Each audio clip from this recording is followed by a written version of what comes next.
já pensou em ganhar muito dinheiro com um canal de corte igual esse daqui que você está assistindo? No primeiro link da descrição temos um aulão para você que quer começar um canal de cortes e faturar muito aqui na internet. Também teremos planilhas que irão te ajudar na hora de organizar a produção do seu canal. Tá esperando o quê? Esse aqui, eu lembro entrevistando o Tariq Aziz, o vice-primeiro-ministro, e falou assim: eu desafio você a encontrar essas pessoas. Onde estão essas pessoas? Mas eu não podia falar, eu acabei de filmar. Porque se eu falasse isso, eles iriam revistar, confiscar. E eu queria ainda ir para a cidade, arrasá-la pelas armas químicas do Saddam Hussein. Claro. Só que essa cidade arrasada pelas armas químicas do Saddam Hussein estavam no norte do Iraque. Sei. E você não consegue entrar, você não conseguia na época entrar no norte do Iraque, no Kurdistão, pelo próprio Iraque, porque os agentes do Saddam Hussein não deixavam. O que você tinha que fazer? Você tinha que sair do Iraque, ir para a Jordânia, da Jordânia ir para a Turquia, e da Turquia você conseguia, ali pelo sul da Turquia, lá por Diyarbakir, que é um grande reduto, né, ali dos curdos, você conseguia entrar por ali numa área que era mais monitorada pelos curdos do que pelos próprios agentes do Saddam. Mas para você entrar ali, você precisava de um visto. Mas ali eu tive uma grande sorte. Repórter precisa ter sorte também. Estavam programadas eleições em Bagdá. Eleições, você vê? Eleições em Bagdá, né? Com Saddam Hussein, né? Você acha? Você já sabe o resultado. Né? Conversa da carochinha, né? Mas ia ter ali o teatrinho deles. Os caras lá assim, tá bom, o cara joga fora aqui. Você não bota no Saddam, você vai pro paredão, né? Exatamente assim. Mas enfim, mas o fato de eleições, eu falei assim, olha, eu preciso, o seguinte, a gente já tem um bom material, a gente precisa ir para a Jordânia, porque a gente precisa mandar o material pela Jordânia. Mas só que eu quero voltar aqui para cobrir eleições, porque eu fiquei sabendo que eu precisaria de um visto. E aí eu falei, eu vou voltar aqui 2 semanas para cobrir as eleições. Aí eles me deram um visto. Aí eu não voltei para cobrir as eleições. Eu fui. E valia lá para cima também. Aí valia lá para cima também. Você vê, é uma coisa até interessante, né? Porque valia para cima, mas não era os agentes do Saddam Hussein, eram uma dessas coisas loucas da política internacional, como agora no Afeganistão. Para você entrar no Afeganistão nesse momento, você passa por um posto do ex-governo afegão que foi deposto, mas para você, mas acontece que os paquistaneses só deixam você entrar no Afeganistão com autorização de um governo que foi deposto, que não existe mais. Que doideira! E era a mesma situação ali, lá no Iraque também. Você tinha que ter um visto, embora você soubesse que não seria fiscalizado pelos próprios agentes do Saddam Hussein, porque eles não controlavam aquela área. Era parte do Iraque, mas era uma área controlada por 3 diferentes grupos de curdos. Entendeu? Você não usou o visto? Usei o visto porque os agentes de imigração turca, eles pediam. Eles pediam. Você tem o visto? Eles só te deixavam passar, senão te deixavam passar. Era uma ironia, contradição totalmente, porque era um visto de um governo que ali não tinha influência, né? Que ali não mandava. Mas, enfim, você conseguiu chegar nós conseguimos, nas armas? Nós conseguimos. Foi uma reportagem de praticamente 2 meses ali, né? Entre a parte controlada pelo Saddam Hussein e a parte não controlada. Fez toda a volta. Toda a volta, mas por quê? Eu queria entrar, porque eu queria ir na cidade que tinha sido arrasada pelas armas químicas do Saddam Hussein, que o governo também contestava, dizia que isso era mentira, que não era culpa deles, que era o Irã. Né? O Irã, que na época tinha a grande guerra entre Irã e Iraque. Então eles culpavam os iranianos pelo que tinha acontecido, pelo uso de armas químicas, inclusive. Mas enfim. O que você viu lá? Olha, eu vi uma cidade chamada Halabja. Primeiro, vilas inteiras dizimadas, mas o que mais impressionou por armas químicas. Então, as construções estavam em pé? Algumas estavam, outras não. E eles usaram lá... Era um tipo de gás que espalhava elementos químicos e a água ficava contaminada. Então, o nível de doenças congênitas era absurdamente grande. E isso tinha passado, inclusive, já há alguns anos isso. Mas era um lugar que o Saddam Hussein protegia, não deixava jornalistas internacionais terem acesso. Claro, né? Ele não queria que... Exatamente, ele não queria. Era uma propaganda que não interessava para ele. Então, eu encontrei uma cidade ainda arrasada e com a população doente e com pessoas totalmente deformadas, crianças totalmente deformadas, com a pele deformada pelo uso de armas químicas. E eles foi uma das falaram experiências sobre mais... isso?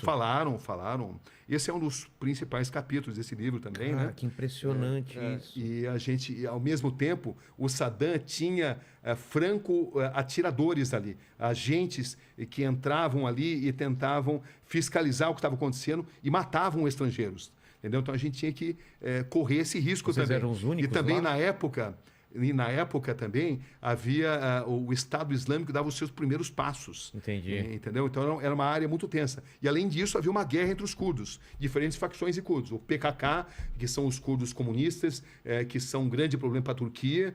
Até hoje, né? O Abdullah Öcalan, que é o grande líder que está preso até hoje, porque eles representam um grande problema para a Turquia, porque existem curdos em 5 nações e é o maior povo sem nação que existe na humanidade nesse momento. Isso é um grande problema para a Turquia.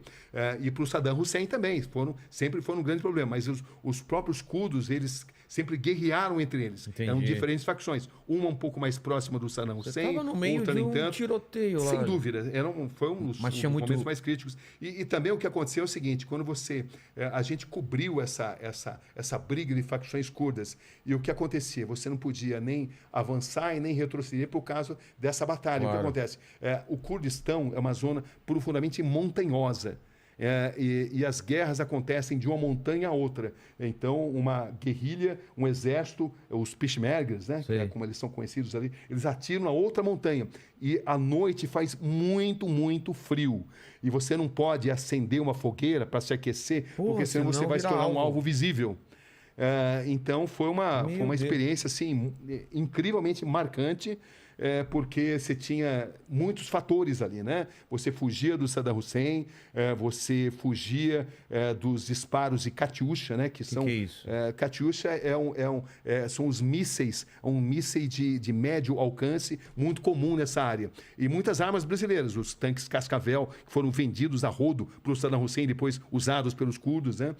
E você cobria também essas guerras, e eram guerras em lugares repletos de cavernas, onde você passava muito frio, onde você via muita gente morrendo, e esses guerrilheiros, o PKK, por exemplo, a gente teve acesso a um grupo de meninas que tinham apenas 11 anos e elas eram totalmente condicionadas a matar os seus inimigos, e elas eram assim, sofriam um processo de lavagem cerebral, e elas não treinadas a não ter atração pelo sexo oposto, a se explodirem, como o Hamas. Eu também tive a oportunidade de entrevistar homens bomba, né?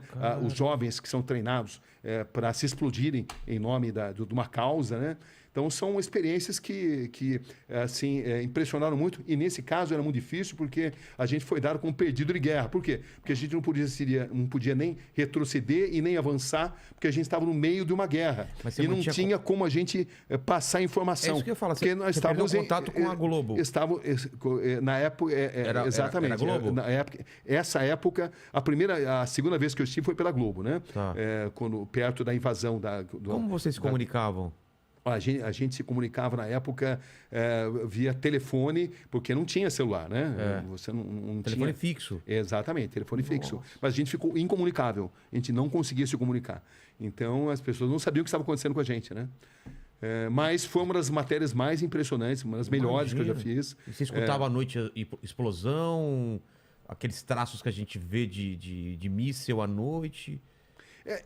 Olha, é uma matéria que vale a pena ver, ela está no YouTube hoje em dia, tudo que aconteceu na história da humanidade está muito relacionado também com esses momentos, né? Então, não só dessa cobertura no Iraque, como também a cobertura no Afeganistão. Era um outro tipo de guerra, né? As armas eram menos potentes do que existem hoje. Era uma guerra onde ainda você conseguia enxergar os olhos do inimigo, como a gente dizia, né? Entendi. Porque você ia na linha de frente, você tinha que escolher. Você queria cobrir a guerra do seu hotel ou você queria estar na linha de frente. A gente sempre optou por estar na linha de frente com algum tipo de segurança, né? Porque ali a gente via o que de fato acontecia. Usavam os coletes em alguns momentos, em outros não, porque quando você entrava em vilas que estavam dizimadas, eram pessoas que não tinham, às vezes, nem o que vestir, e você entrava ali como um astronauta, era como se você comunicasse para aquelas pessoas, olha, a minha vida vale mais do que a sua. Você passa arrogância. Então, o ato de exercer a profissão de jornalista, ele foi mudando na história das coberturas de guerra.